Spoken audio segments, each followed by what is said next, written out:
Israel ಮತ್ತೆ ಇರಾನ್ನ ಯುದ್ಧ ಹಿನ್ನೆಲೆ ಅಲ್ಲಿರುವಂತಹ ಕನ್ನಡಿಗರಿಗೆ ಈಗ ಭೀತಿ ಶುರುವಾಗಿದೆ. ಕನ್ನಡಿಗರ ರಕ್ಷಣೆಗೆ ಕೂಡ ಅನಿವಾಸಿ ಭಾರತೀಯ ಸಮಿತಿ ಮುಂದಾಗಿದೆ. ಯಾರ್ಯಾರನ್ನ ಸಂಪರ್ಕ ಮಾಡಿದ್ದಾರೆ, ಜೊತೆಗೆ ಯಾರ್ಯಾರು ಅನಿವಾಸಿ ಭಾರತೀಯ ಸಮಿತಿಯನ್ನ ಸಂಪರ್ಕ ಮಾಡಿದ್ದಾರೆ, ಇದರ ಬಗ್ಗೆ ಮಾತನಾಡೋದಕ್ಕೆ ನನ್ನ ಜೊತೆಗೆ ಎನ್ಆರ್ಐ ಫಾರ್ಮ್ನ ಮೆಂಬರ್ ಸೆಕ್ರೆಟರಿ ಆಗಿರುವಂತಹ ಲಕ್ಷ್ಮಮ್ಮ ಅವರಿದ್ದಾರೆ. ಅವ್ರನ್ನ ಮಾತನಾಡಿಸ್ತಾ ಹೋಗ್ತೇನೆ. ಮೇಡಮ್, ಇದುವರೆಗೂ ನೀವು ಯಾರ್ಯಾರನ್ನ ಸಂಪರ್ಕ ಮಾಡಿದ್ದೀರಾ ಈ ಯುದ್ಧ ಭೀತಿ ಹಿನ್ನೆಲೆ? ಮೇಡಮ್, ನಮ್ಮ ಎನ್ಆರ್ಐಸ್ ಏನು ಬೆಹ್ರಾನಲ್ಲಿರುವಂಥ ರಾಜ್ಕುಮಾರು, ದೆನ್ ಅಬುದಾಬಿಯಲ್ಲಿರುವಂಥ ಸರ್ವೋತ್ತಮ ಶೆಟ್ಟಿಯವರು, ಕತಾರಲ್ಲಿರುವಂಥ ಪಾಟೀಲ್ ಸಾಹೇಬರಿಗೆ, ಆಮೇಲೆ ಇತರ ಅಂದರೆ ಸೌದಿ ಅರೇಬಿಯಾದಲ್ಲಿ ಮಹದೇವ್ ಅಂತ ಇದ್ದಾರೆ, ಇಂಥ ಇವರಿಗೆಲ್ಲ ನಾನು ಫೋನ್ ಕಾಂಟ್ಯಾಕ್ಟಲ್ಲಿ ಮಾಡಿ ಹೇಗಿದ್ದಾರೆ ಏನು ಅಂತ ತಿಳ್ಕೊಂಡಿದ್ದೀನಿ. ಅವರು ಹೇಳ್ತಾರೆ ಸಿಚುಯೇಷನ್ ಅಂತೂ ಕ್ರಿಟಿಕಲ್ ಇದೆ, ಬಟ್ ರೈಟ್ ನಾವು ಸೇಫರ್ ಸೈಡ್ ಅಂತೂ ಇದ್ದೀವಿ. ಬಟ್ ಅಂತ ನಮ್ಮ ಇಲ್ಲಿ ಎನ್ಆರ್ಐಸ್ ಅಂತ ಅನ್ನೋದಕ್ಕಿಂತ ಅಲ್ಲಿ ಸ್ಟೇ ಆಗಿರೋರು, ಇಲ್ಲಿಂದ ಟೂರಿಸ್ಟ್ಗಳು ಅಂತ ಆ ಥರ ಎಲ್ಲ ಹೋಗಿರೋವಂಥವ್ರು ಎಲ್ಲೆಲ್ಲಿದ್ದಾರೆ ಅಂಥವ್ರಿಗೆ ನಾವು ಪ್ರೊಟೆಕ್ಷನ್ಲಿ ಇದು ಮಾಡ್ತಾ ಇದ್ದೀವಿ ಅಂತ ಹೇಳ್ತಾ ಇದ್ದಾರೆ. ನಾವು ಇದರ ರಿಲೇಟೆಡ್ ಆಗಿ ಈ ಒಂದು ಸಿಚುಯೇಷನ್ ಎಕ್ಸಲೇಟ್ ಆದ ತಕ್ಷಣನೇ ಇಮಿಡಿಯೇಟ್ ನಾವು ಎಲ್ಲ ಎಂಬಸಿಗಳಿಗೂ ಕೂಡ ಮೇಲನ್ನು ಮಾಡಿ ನಮ್ಮ ಒಂದು ಎನ್ಆರ್ಐಸ್ ಏನಿದ್ದಾರೆ ಅವರಿಗೆ ಸೇಫರ್ ಸೈಡ್ ಅಲ್ಲಿ ಅವರಿಗೆ ರೆಸ್ಕ್ಯೂ ಮಾಡಿ ಅಂತ ಕೂಡ ನಾವು ಕೇಳ್ಕೊಂಡಿದೀವಿ. ಮೇಡಮ್, ಇಲ್ಲಿಂದ ಹೋಗಿರುವಂತಹ ಟೂರಿಸ್ಟ್ ಸಿಚುವೇಶನ್ ಹೆಂಗಿದೆ, ಅಲ್ಲಿ ಅವ್ರನ್ನ ಕರೆತರೋಕೆ ಯಾವ ತರ ಪ್ರಯತ್ನ ಆಗ್ತಾ ಇದೆ? ಮೇಡಮ್, ಟೂರಿಸ್ಟ್ಗಳು ನಮ್ಮಲ್ಲಿ ಏನು ಎನ್ರೋಲ್ ಮಾಡಿಲ್ಲ, ಆದ್ರೂ ಕೂಡ ನಮಗೆ ಪೇಪರ್ ಅಥವಾ ಮೀಡಿಯಾ ಮುಖಾಂತರ ಹೌದಾ 50 ಜನ ದುಬೈನಲ್ಲಿ ಏರ್ಪೋರ್ಟ್ ಅಲ್ಲಿ ಸಿಗಾಕೊಂಡಿದ್ದಾರೆ ಅಂತ ನಮಗೆ ಗೊತ್ತಾಯಿತು.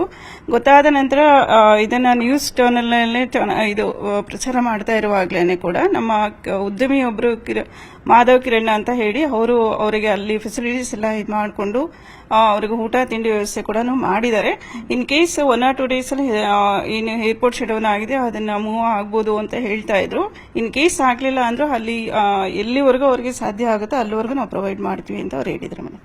ಓಕೆ, ಸೊ ನಿಮ್ಮನ್ನ ಯಾರಾದ್ರೂ ವಿದ್ಯಾರ್ಥಿಗಳು ಈ ರೀತಿಯಾಗಿ ಯಾರಾದ್ರೂ ಸಂಪರ್ಕ ಮಾಡಿದ್ರು?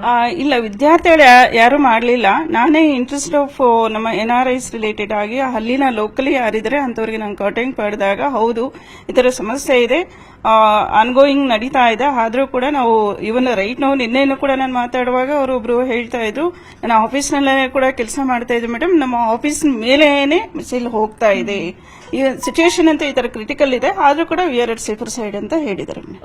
ಸೊ ಅವ್ರನ್ನ ಟೂರಿಸ್ಟ್ ಗಳನ್ನಾಗ್ಲಿ ಅಥವಾ ಬೇರೆಯವ್ರನ್ನ ಕರೆತರುವಂತಹ ಪ್ರಕ್ರಿಯೆ ಯಾವಾಗ ಶುರು ಆಗಬಹುದು ಮ್ಯಾಮ್? ಮೇಡಮ್, ನಾವು ಈಗಾಗಲೇ ಎಂಬಸಿ ಒಟ್ಟಿಗೆ ಕೋರ್ಡಿನೇಟ್ ಮಾಡ್ಕೊಂಡಿದೀವಿ. 1 or 2 days ಅಲ್ಲಿ ಅದು ಎಸ್ಕಲೇಟ್ ಆಗ್ಬೋದು ಅಂತ ಅನ್ಕೊಂಡಿದ್ದೀವಿ. ಸೊ ಅಲ್ಲಿರುವಂತಹ ಜನರಿಗೆ ನ್ಯೂಸ್ 18 ಮೂಲಕ ಏನ್ ಭರವಸೆ ಕೊಡೋದಕ್ಕೆ ಇಷ್ಟಪಡ್ತಾರೆ ಮೇಡಮ್?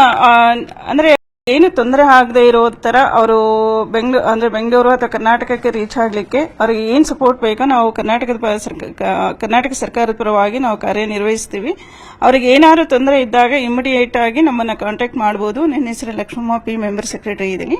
ನನ್ನ ಮೊಬೈಲ್ ನಂಬರ್ ಕೂಡ ನೀವು ಡಿಸ್ಪ್ಲೇ ಮಾಡಬಹುದು. ಅವ್ರು ಎನಿ ಎಮರ್ಜೆನ್ಸಿ ಇದು ಅಂತಂದಾಗ ನನ್ನ ಕಾಂಟ್ಯಾಕ್ಟ್ ಮಾಡಿದ್ರೆ ನಾವು ಕೋರ್ಡಿನೇಟ್ ವಿತ್ ದೆಮ್.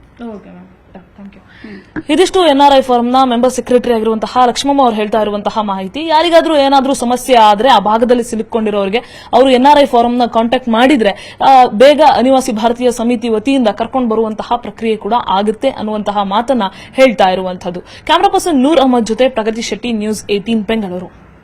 ನಿರ್ಭೀತ, ನಿಷ್ಪಕ್ಷಪಾತ, ವಿಶ್ವಾಸಾರ್ಹ ಸುದ್ದಿಗಳಿಗೆ ಮತ್ತೊಂದು ಹೆಸರಾಗಿರೋ ನ್ಯೂಸ್ 18 ಕನ್ನಡ ಈಗ ಆಪ್ನಲ್ಲೂ ಲಭ್ಯ ಇದೆ. ದಯವಿಟ್ಟು ಇಲ್ಲಿರೋ QR ಕೋಡ್ ಅನ್ನ ಸ್ಕ್ಯಾನ್ ಮಾಡಿಕೊಂಡು ಆಪ್ ಡೌನ್ಲೋಡ್ ಮಾಡೋದಕ್ಕೆ ಮರಿಬೇಡಿ. ನಿಮ್ಮ ಬೆಂಬಲ ಹೀಗೆ ಸದಾ ನಮ್ಮೊಂದಿಗಿರಲಿ. ಧನ್ಯವಾದ.